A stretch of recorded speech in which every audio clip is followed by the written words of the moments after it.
So, we're coming to the end, I'm afraid. After all these long years of Dragon Prince fandom, we're rapidly approaching the release date for the final season, unless they get renewed or something.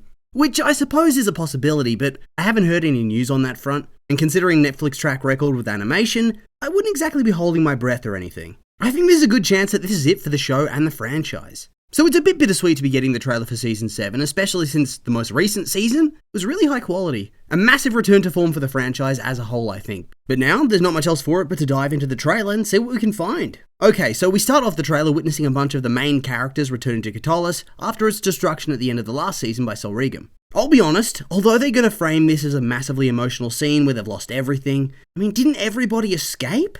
Yeah, sucks your castle's been partially destroyed, but hey, it's not like anybody important died, only Viren. And he was already serving a life sentence in the castle dungeons, with pretty much no contact from anybody at all. Besides, he was a massive traitor and public enemy number one, so if anything, that was the perfect way for him to go out. I think it's what I'd prefer to being locked in that dingy cell for the rest of my life. So yeah, there were memories and whatnot, but I think I'll find it hard to care too much, unless they reveal a bunch of peasants also got torched off screen, and we just didn't know about it till now. Although that being said, sometimes the most unassuming moments can be transformed by powerful music and top-tier voice performances, so there is a good chance I'll be eating my words come release day. Also, we have that Star-Touched elf talking about how everybody's stardust held together by love for an instant, and the more I think about it, the worse that line becomes. Imagine consoling somebody about their daughter's unjust execution, their murder, using such a blasé line, especially when you yourself were involved. Maybe I'm not supposed to think like that, but you know what? I do. Also, it's pretty damn miraculous that the wooden throne of everything was able to survive the castle's ravaging by dragonfire, and also the collapse of much of the structure.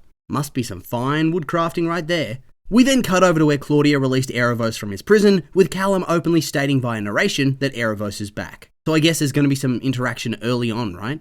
I suppose they initially go to hunt down Sol Regem, and simply find his corpse and maybe the remains of the prison. This would clue them in that he's back without him having to wait around for a villain monologue. After all, he has shit to do, right? I'd find it strange if he even wants to interact with them at all. Now he's free, I would expect he's going to go straight for the other Star Elves, considering what we saw in the backstory of his character last season. According to Callum, he wants to bring about eternal night, which I presume means killing off all the stars. Makes sense. And if it wasn't for his needless killing of randoms, I would kind of be somewhat on his side, to tell you the truth. I currently hate the Star Elves. They just suck. Also, this scene here with Callum's narration overlaid, I just can't get over how odd it is that he's so big. I don't know, I kind of think it looks a little bit silly that he's that big. He's massively oversized, so hopefully they shrink him down for actual key sequences with the heroes. Because right now, he's the right size to fight the Dragon Queen, but she's not one of the main protagonists that you want to see in that final battle. Guess we'll have to wait and see. Callum goes on to tell us that in order to achieve his goals, Erebos has unleashed the spirits of the dead, as we see the team being confronted with spectres at the place where Sol Regem was killed, and the place that Erebos was brought back into the world, so it does seem like Ezran's going to lead a group to find out what happened, and that is perhaps where they first learn that Erebos has returned from prison when they're all attacked. The leader of these spectres seems to be some sort of dead wizard, maybe, who's riding a dead dragon. Well, I assume they'll be the leader, or at least the most powerful and important of these ghost characters. We know this character's not a one and done from a single sequence though, because we see him with Claudia and somebody, honestly not sure who that is. Maybe one of you will recognize him. But then we also have the dragon appear in a separate scene trying to squash Soren, who manages to avoid it. So it feels like this will be a mid-tier villain. We see Soren and Apelli, I think, back in Katolis with the shadow of the dragon flying overhead and everything burning. So this is a flashback to last season, right? Certainly looks familiar to me, and I feel like it would be odd to have the show repeat itself again in that way with a separate dragon attack. It would certainly lessen the impact of Sol's attack. So yeah, surely that's just showing us old clips right here. We then get a hint of a bit more of a powerful Ezran, wielding his kingly influence and becoming more stern and imposing. We have him pushing through his soldiers with an angry look on his face, have him sitting there in his council chambers looking pretty damn annoyed, and also we have some narration by him that talks about being ready and building the kingdom's defenses. Big steps and big words from Mr. Peacemonger himself. We've also had those story beats of him arresting Runan as soon as he sees him, and wanting to actively hunt down and presumably kill Sol Regem for what he's done. I did note that Callum and Rayla were not in the scene where they're attacked by the ghosts at Sol's resting place, and also, they aren't with them in the next scene in the Crystal Cave. Now normally I'd assume it's just nothing, just two branching story paths as per usual. But now I'm starting to think there's a good chance that there'll be a split in the team, especially since the follow-up narration from Callum's talking about how the three of them had been through a lot together, and that they'd get through this too. almost like he's consoling one of the other pair. They also show a lot of old clips from the OG Team Zim and their adventures to ram home that nostalgia.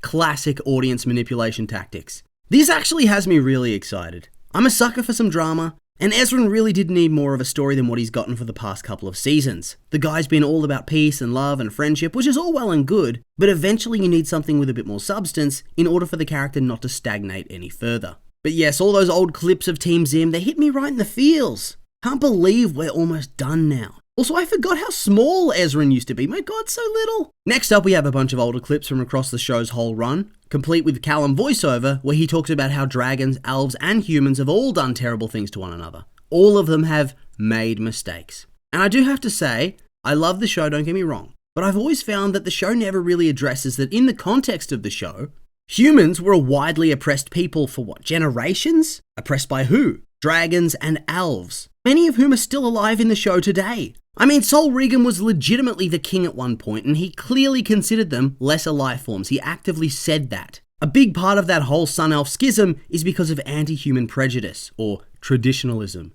And so it doesn't really seem like all that much has changed. Yes, the humans were aggressive, but their whole kingdom and city was wiped out for the crime of trying to progress.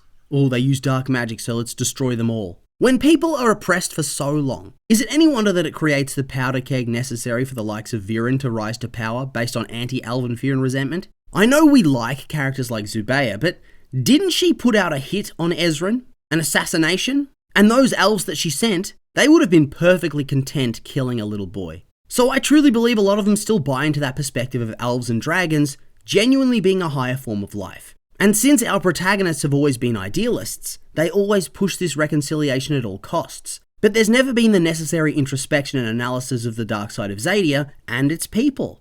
They did sort of start to dive a bit deeper into it with Sol and the Star Elves and even the Sun Elf Civil War, even if that storyline was a bit boring, but those characters are framed as bad guys. But even the good guys have something to answer for. And so it would be nice to see characters like Callum and whatnot acknowledge the wrongs of the past instead of parroting, oh yeah, both sides are equally to blame. I feel like Ezran's story this season is a potential way to explore that, but I'm afraid it's going to be written from the POV of Ezran being irrational because he's angry about what happened to his kingdom. Next up, we get some Raylan content, and it did mostly feel like old scenes once again. I tell you what, this trailer is a masterclass in getting the most out of the content you've already made. It has a lot of recycled clips. But it's done to such a nostalgic effect that it still manages to tell an interesting story across the trailer and gets you invested in the upcoming season. My hype's honestly through the roof right now.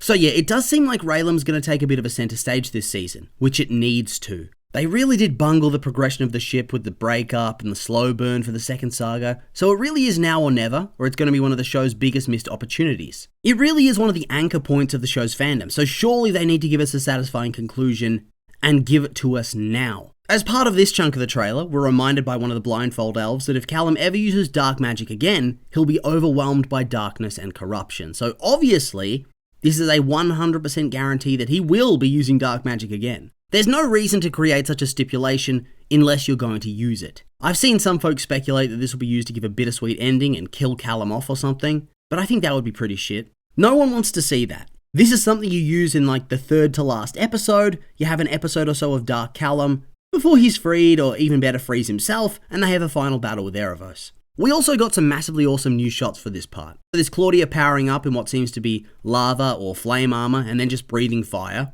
Just so cool. I really do hope that Claudia gets her moment of clarity at some point. It would be sad to see her go down as just another villain. I think it would be cool to see her there in the final battle against Erebos. After all, she's probably the most powerful human mage at this point, right? I feel like she would beat Callum in a fight. He is special, and he's able to use more normal magic, but I do think that Claudia is amazingly strong. She has a will of iron, as we've seen, and her command of dark magic is currently unrivaled. Well, probably Erebos is stronger at that, but you know what I meant. We then see old Sol and Kareem the idiot, hopefully just to fill out the trailer. I know Sol's dead, but I swear to God, if we have more Kareem story, I'm gonna cry. Please be in prison or killed off screen. Do not waste any more time on him now. The next real shot of note is Erebos standing in front of his newly summoned army and doing the most on-the-nose evil laugh of all time, which is fair enough, I guess, but considering he was pushing towards more moral ambiguity with the whole vengeance for his daughter angle, I would say that this is kind of mixed messaging as of right now. We have Terry running through the woods, and surely this dude's going to step up and try to pull Claudia back whatever the cost, and not just sit there and enable her fall into the dark, right? Right? Is his character seriously meant to be a passive bystander forever?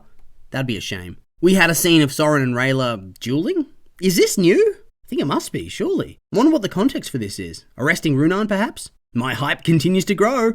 We see Erebos getting peppered with arrows, and it doesn't seem to be very effective, before we get a taste of Dark Callum. Hell yeah, this is looking hype as hell. Then we quickly flash through a bunch of things. Claudia and that other character, who I have no idea about, casting some magic. Behind them in the wide shot is Soren, I think, and Terry, both of whom seem almost frozen whilst running towards them. Maybe they were trying to stop them, and they've been immobilized by magic. Also, speaking of Soren and Claudia, I hope we get some closure to their sibling dynamic, especially since we've gotten the full history of their childhood from Viren now. It's just always been this big loose end, and we need it wrapped up. Her whole story's been about family, and now Soren's the last of it, really. We see Rayla with blood on her hand look over at, is that Callum? Callum as an elf? The clothes do look similar to me. Is this some weird vision? A body merge with Erebos? Dark magic? Either way, this season is looking damn dark. Ah, damn it, stop it! I can only get so hyped. We see Rayla and Callum flying, Claudia and Terry with the stranger character, and then Callum using ice magic against a lot of fire. So, is this from earlier with Claudia breathing fire?